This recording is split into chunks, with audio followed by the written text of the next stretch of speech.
Холодной ночью по пустоши Вайоминга в индейской резервации Ветреная река босиком по снегу бежит и оглядывается 18-летняя индианка Натали Хэнсон. На следующий день Кори Ламберт, охотник из Департамента рыбных ресурсов и диких животных США, убивает волков, которые угрожают стаду овец. После этого он забирает сына из дома своей бывшей жены, чтобы провести вместе с ним время, а заодно посетить родителей жены в индейской резервации. В ходе разговора становится ясно, что Кори и его бывшая жена лишились молодой дочери. Когда Ламберт отправляется на охоту на пум, то находит тело Натали. Она лежит в куче снега, без обуви, пальцы ног и рук обморожены, а на лбу большая рана. Кори уведомляет об этом индейскую полицию, которая действует на территории резервации, а те передают новости родителям Натали, Мартину и Энни Хэнсонам. После этого Кори вместе с Беном, начальником индейской племенной полиции, наблюдают за персоналом из 6 офицеров, которые составляют весь полицейский штат на огромный кусок земли размером с Рот-Айленд.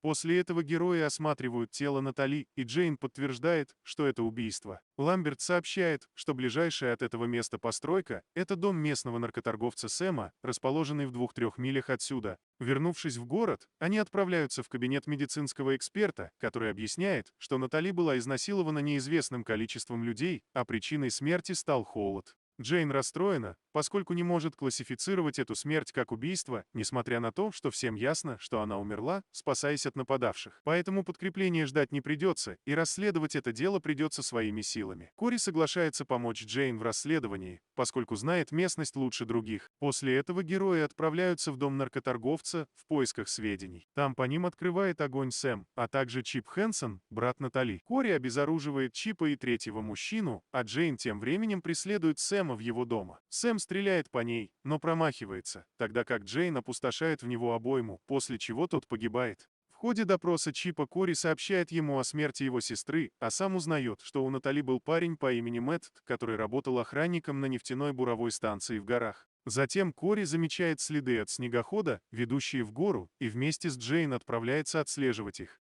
На холме они находят мертвое тело Мэтта, парня Натали, который оказывается наполовину съеден и пережеван птицами. Затем Джейн, Бен и еще 2 полицейских отправляются на буровую станцию, где расположены трейлеры, в которых рабочие спят во время смен. Кори же решает вернуться на холм, чтобы дальше исследовать смерть Мэтта. На площадке героев приветствует начальник службы безопасности, который сообщает, что Мэтт пропал без вести несколько дней назад. У него на лице оказываются синяки, как и у нескольких других охранников, которые приходят узнать, что происходит. Когда они идут к трейлеру Мэтта, то начальник охраны сообщает, что слышал по радио, что они нашли тело Натали, что вызывает удивление Джейн, так как они никогда не сообщали по радио ее имени. Один из офицеров замечает, что охранники станции, у которых при себе есть огнестрельное оружие, окружают их. Он поднимает панику, так что все поднимают оружие и наставляют друг на друга. Однако Джейн удается убедить всех опустить оружие. После этого она подходит к трейлеру и поворачивает дверную ручку, однако дверь оказывается заперта, поэтому она стучит в нее. После этого начинается флешбэк, описывающий события трагической ночи. Мэтт поднимается из постели, поскольку к нему стучится Натали. Они разговаривают, после чего начинают целоваться и отправляются в сторону постели. После этого они думают о том, куда им переехать, дабы начать совместную жизнь. Вскоре в лагерь возвращаются пьяные коллеги Мэтта, что становится сюрпризом для них с Натали, так как те должны были ночевать в городе. Один из них, по имени Пит, начинает приставать к Натали. Это продолжается какое-то время, после чего Мэтт не выдерживает, встает из постели и ударяет Пита.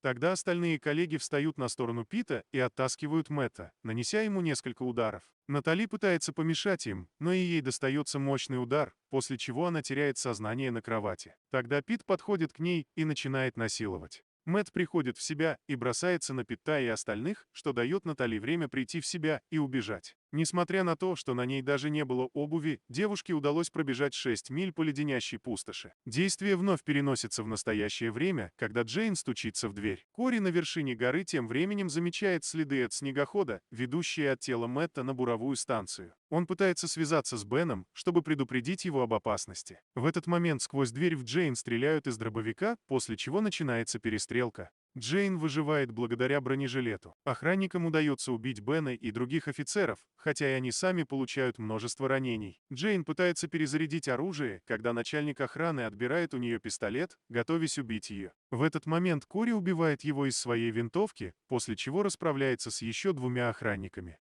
В живых остается лишь Пит, который все еще прячется в трейлере. Затем он вылезает через окно и начинает убегать. Кори подбегает к лагерю и подходит к Джейн, дабы помочь ей, а затем отправляется преследовать убегающего. Кори вырубает Пита, и тот просыпается вместе с ним на вершине горы, причем босой и с уже обмороженными пальцами. Кори допрашивает Пита, и тот признается, что изнасиловал Натали и участвовал в убийстве Мэтта. Тогда Кори говорит, что Пит свободен и может бежать. У него будет тот же шанс выжить, что был у Натали. Пит начинает бежать, но его не хватает и на 200 метров, после чего он падает замертво, хотя Натали смогла преодолеть 6 миль. После этого Кори навещает Джейн в больнице, где оказывается, что она скоро поправится. После этого девушка плачет над всем пережитым. Затем Кори навещает Мартина Хэнсона, которому сообщает, что все причастные к смерти его дочери мертвы. Мартин сообщает, что с ним впервые за долгое время связался его сын, поэтому он попытается продолжить жить дальше.